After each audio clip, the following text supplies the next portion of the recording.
Kate recently started teaching at a Washington high school, and she's a passionate and engaged teacher. She really wants to make a difference in the students that she teaches. But she's starting to realize she doesn't have the training necessary for some of the situations her students are facing. Your organization, the youth, the Latin American Youth Center, has over 45 years of experience with youth development programs. You have the ability to create a training program for teachers just like Kate in order to help her better teach and make an impact upon her students. Good morning, Board of Directors. My name is Josh. My partners are Anne, Lillian, and Mohawk, and we are Consultants Without Borders, here showing you how we can provide you a strategy on how you can leverage your expertise in youth development in order to create sustainable growth for your organization. Right now, our strategy is focused on improving your informal volunteer infrastructure and to find a market for your untested positive youth development program in order to create stronger revenue streams for you into the future. Our strategy is called the Impact Equation. By building an online volunteer infrastructure that streamlines your onboarding and retention for your volunteer, and by creating a positive youth development program that is catered to professional development of teachers within the Maryland, DC, and Virginia areas, we can create outcomes of over 1,400 teachers trained per year, a volunteer database of over 350 individuals, and around $500,000 in cash surplus to be reinvested into your programs all by 2020. This is all in an effort to attain your goals of setting up a volunteer infrastructure, identify a market to scale your PYD program, as well as diversify your revenue streams. So in our analysis, we began by looking at the demographics and the issues of public schools around the area. And what we found were that the majority of principals have indicated that a lot of the teachers, the new teachers coming in, don't have the right skills and the right training to address the issues that a lot of kids with different diverse backgrounds have. And furthermore, there's a little bit of a disconnect because these teachers and these students come from different cultural backgrounds. So what we believe is that training is necessary in order to provide these teachers with the skill necessary. And we're not the only ones who thought of this too. In fact, the Montgomery County Public School District have also indicated that they've seen this problem in their public schools. And they want to address it by providing training to those teachers. And what we found from this is that public schools are showing more of an interest in developing training programs for their teachers. Now, in looking at training programs for teachers, we found that broadly they fall under two categories. There's the one where it's under a university and there's a lot of time commitments and you get credits that can go to different degrees. And there's also programs that come from the school board, and these are very standard and there's low time commitments, but it's more of a cookie cutter technique and you can't directly implement what you learn. And then here's where we come in. We have the PYD program, which can be customized and it can be implemented in a shorter amount of time.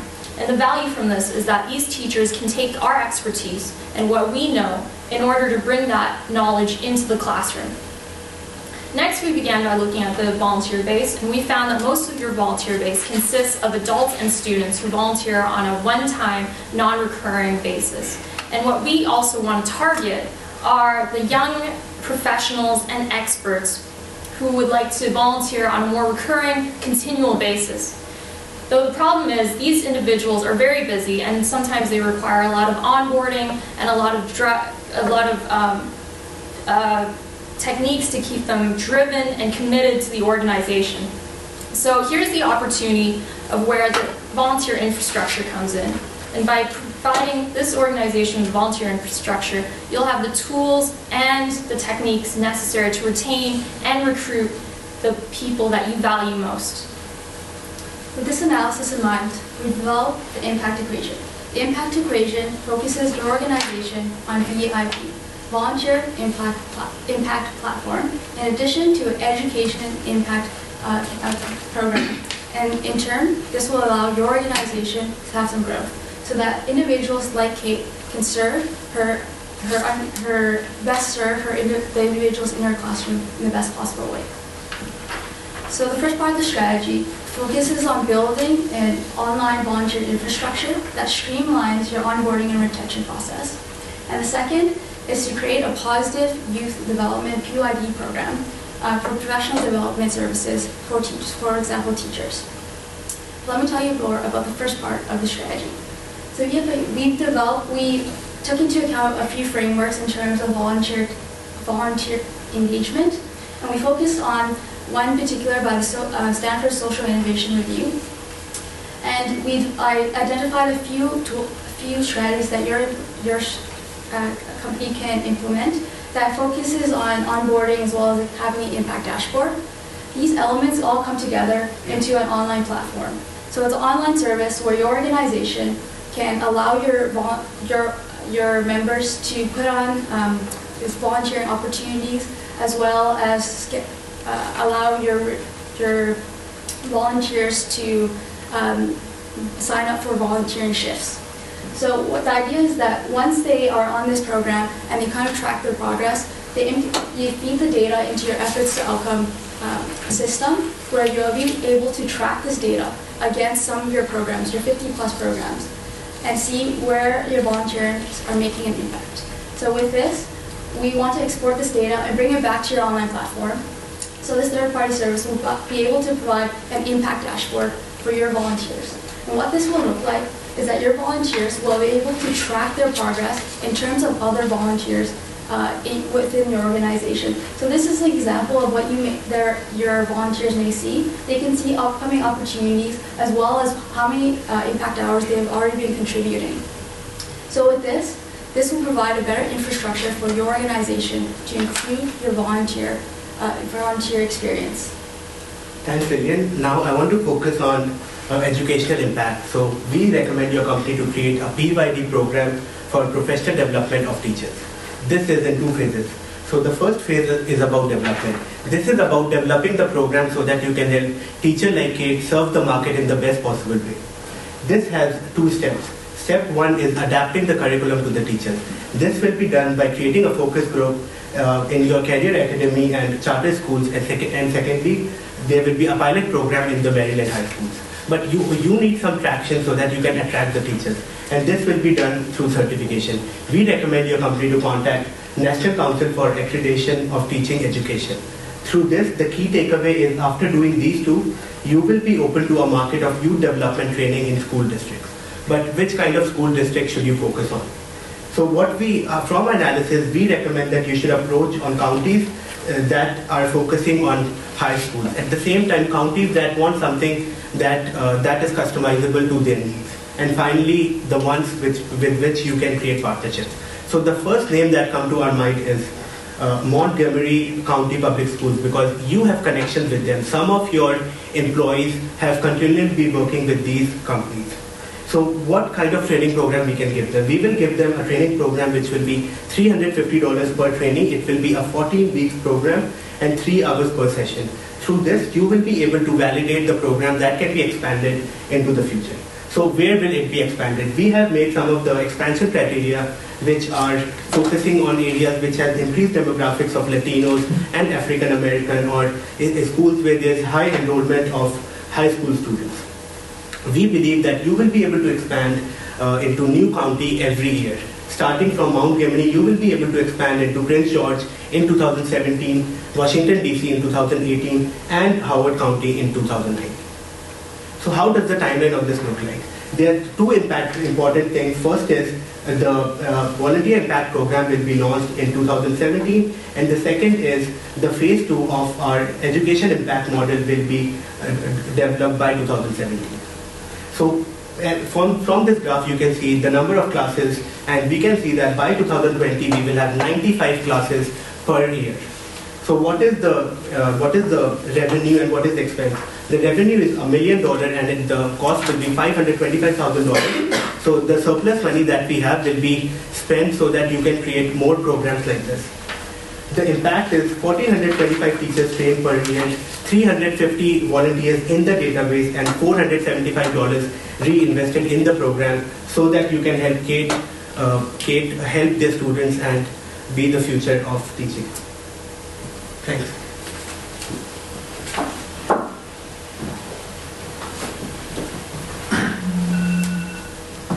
So thank you.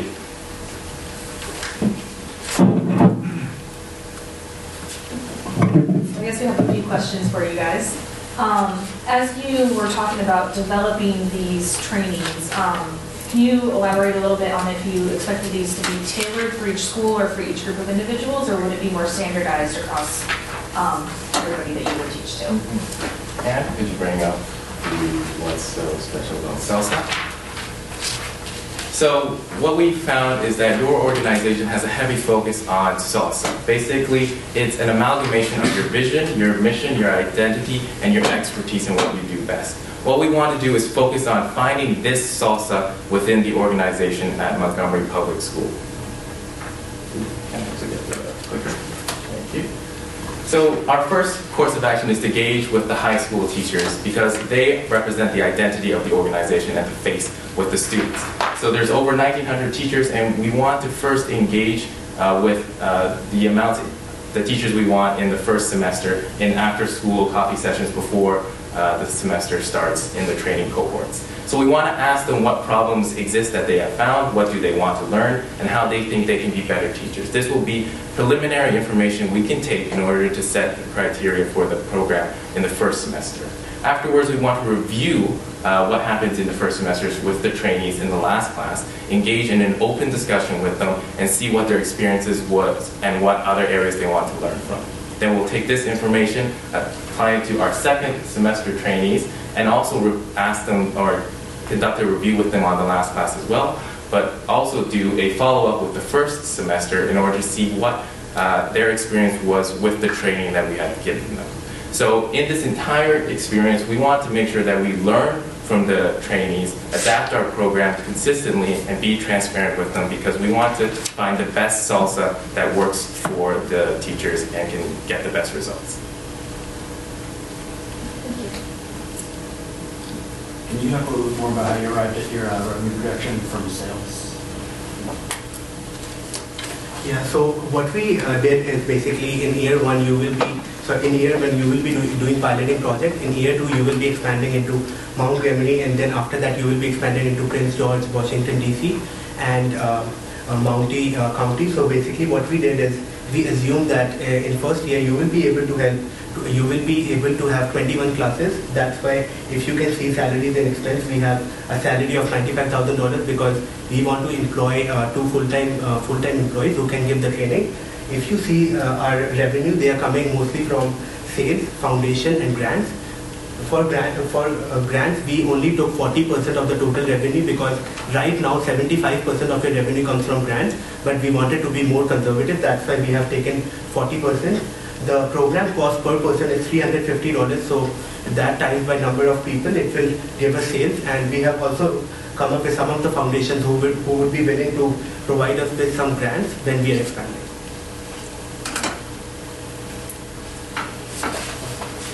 This is a follow-up to that question. On the expense and revenue chart that we saw, the expenses were at $525,000. Is that annually as this continues, or is that so it looks like it's at 2020? What would be the startup cost to get this rolling and start getting to the point where we can earn revenue off of this? Okay, so that was for 2020. So in 2020, your cost would be $525,000, and your revenue would be in between $900,000 to $1.1 million. So that we have estimated that there will be a surplus that can be invested into other programs. The startup cost for this program, what we believe is approximately $100,000, and what we have estimated that will be compensated by some of the foundation grants that we will apply in the year one. I'm interested in hearing more about the volunteer piece. Do you have any specific strategies for attracting new volunteers? And as a kind of a follow-on to that, have you considered a train-the-trainer kind of approach where you are the people that are taking the courses that you're giving, that volunteers can actually train as opposed to full-time employees? Have you considered anything like that? Yes, certainly. To address your first question about attracting new volunteers, we understand that you have a very strong network in the community at the moment, and then to leverage that is to go online. So social media is some people might think it's a bit saturated, but with your organization, you have a very strong presence, especially on Twitter, to create conversations. And that's where you want to attract some of your new volunteers. And in terms of training the trainee method, we thought a similar idea is just using your youth board to train a new batch of volunteers that are coming into your organization. You know, they're well versed in some of the your culture, so they can apply that knowledge on more peer-to-peer level with these new volunteers. You went on the volunteer impact perform model, the yourvolunteers.com aspect, the analytics. I can see how people who are already volunteers, how that can impact them. But what would that do to kind of attract volunteers? Is there any way that can be used to attract more volunteers? So just kind of getting to that his previous question, you can use social media in that regard. So you can share that maybe you're the top 10 ranked volunteer with your organization, or that you're participating or volunteering with multiple programs. It can be just a quick share that you can do with your network, and this will can attract more of your peers.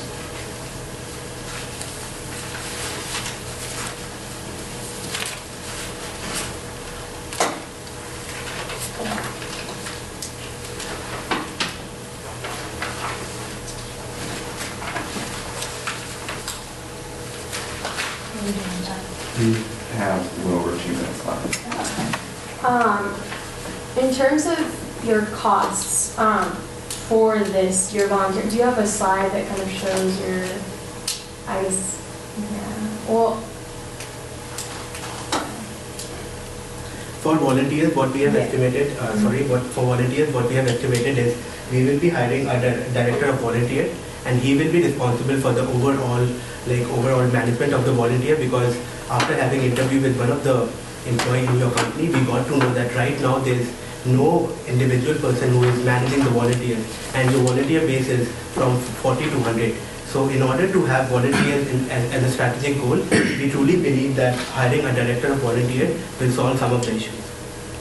That would be a full-time position? Yes, it will be a full-time position. Okay. And I see that you have salaries in there as well on your page.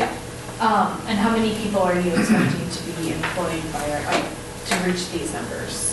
Yeah, so for these numbers, we believe that by 2020, you will be hiring approximately 10 people. So we wanted to base it according to county. So for each county, there will be 2 teachers who will be teaching the teachers who are like in high school.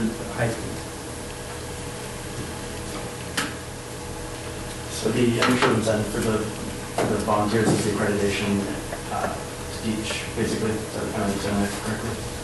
Sorry, So the incentive to basically pay the $350 for the training courses for the accreditation that you mentioned on. Yeah, so $350 is being paid by the school. So for example, Mount Gemini Public School, any of those, and it is used to cover some of our costs, because right now we have 40% grant, but we want to lower it in the future because you don't want to base your revenues on grants. So it is for that. Do you plan for retaining these volunteers after they've completed the program and kind of basically gotten what they originally did to get out of it? Yeah, we have that. We will go over that in the 5 minutes. We will take you through the whole volunteer experience so that you can understand how we will attract volunteers.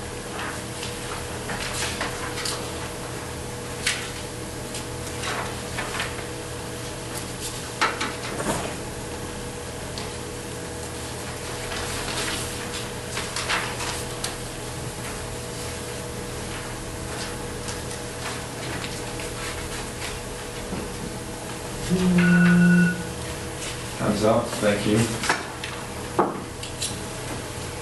Thank you for having us this evening, or this morning. We understand that you have a few concerns over the financial feasibility of this plan.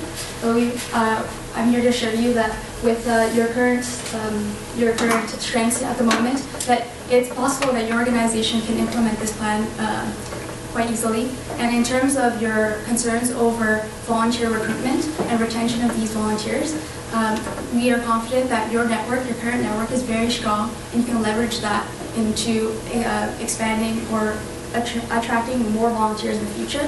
And as we mentioned, we'll go over more about the volunteer experience shortly, but we want to assure you that this plan is feasible. So we'll show you what you can do right off Monday morning to kickstart this plan.